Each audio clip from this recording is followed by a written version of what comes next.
धारणी येथील 102 रुग्णवाहिका चालक मृत संदीप ठाकरे व मृतक दीपक मनोहरे यांच्या मृत्यूला आरोग्य विभाग जबाबदार असल्यामुळे ठाकरे व मनोहरे कुटुंबियांना तत्काळ आर्थिक मदत देण्याबाबत डीएम एंटरप्राइजेस वाशी नवी मुंबई कंपनीवर सदोष मनुष्यवधाचा गुन्हा दाखल करण्याबाबत जिल्हा अध्यक्ष अमरावती जिल्हा युवक काँग्रेसच्या वतीने जिल्हा शल्य चिकित्सक यांना निवेदन देण्यात आलं। उपरोक्त विषयान्वये धारणी येथील 102 रुग्णवाहिका चालक श्री संदीप ठाकरे व मृतक दीपक मनोहरे यांना होत असलेल्या सातत्याच्या मानसिक तणावामुळे गेल्या 6 ऑगस्ट रोजी मंगळवारी हृदयविकाराच्या धक्क्याने दोघांचेही दुःखद निधन झाले आहे। मिळालेल्या माहितीनुसार अमरावती जिल्ह्यातील 102 रुग्णवाहिका चालकांना गेल्या काही महिन्यापासून संबंधित कंपनी डीएम एंटरप्राइजेसकडून पगार अदा करण्यात आला नव्हता।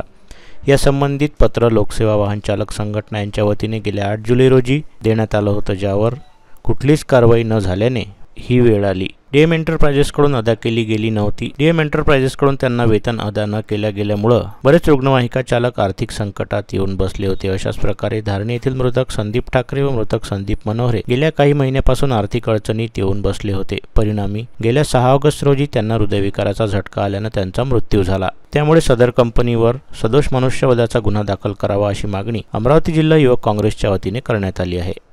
धारणी तालुक्यातील संदीप ठाकरे व अमरावती शहरातील दीपक मनोहरे हे दोन्ही वाहन चालक 102 ॲम्ब्युलन्सवर कार्यरत होते। डीएम कंपनीच्या हलगर्जीपणामुळे गेल्या 6 महिन्यापासून डीएम कंपनीने यांचा पगार नाही केला। त्यांच्या घराची आर्थिक परिस्थिती अत्यंत नाजूक झाली होती। या सर्व गोष्टीचा त्यांच्यावर आर्थिक भार आला होता। या सर्व टेन्शनमुळे त्या दोघंही वाहन चालकांना काल अटॅक आला आहे आणि दोन्ही वाहन चालकाचं या ठिकाणी निधन झालं आहे। या कंपनीच्या इतका हलगर्जीपणा या जिल्ह्यामध्ये सुरू आहे आणि याला खतपाणी घालण्याचं काम या जिल्ह्याचे CS साहेब करत आहे। 6 महिन्यापासून हे कंपनी वाहन चालकाचे पगार नाही करत आहे आणि CS साहेब AC मध्ये बसून इथं आराम करत आहे।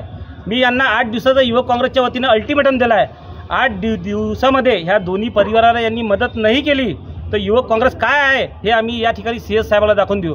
आणि आम्ही पत्रामध्ये मागणी केली आहे की जो डीएम कंपनीचा मुख्य आपला जो संचालक आहे याच्यावर देखील सदस्य मनुष्यवधाचा गुन्हा या ठिकाणी दाखल झाला पाहिजे, अशी देखील आम्ही युवक काँग्रेसच्या वतीने या ठिकाणी मागणी केली आहे। 8 दिवसानंतर युवक काँग्रेस याच ठिकाणी आक्रमक आंदोलन करणार हे मी आपल्या माध्यमातून या CS साहेबाला सांगू इच्छितो।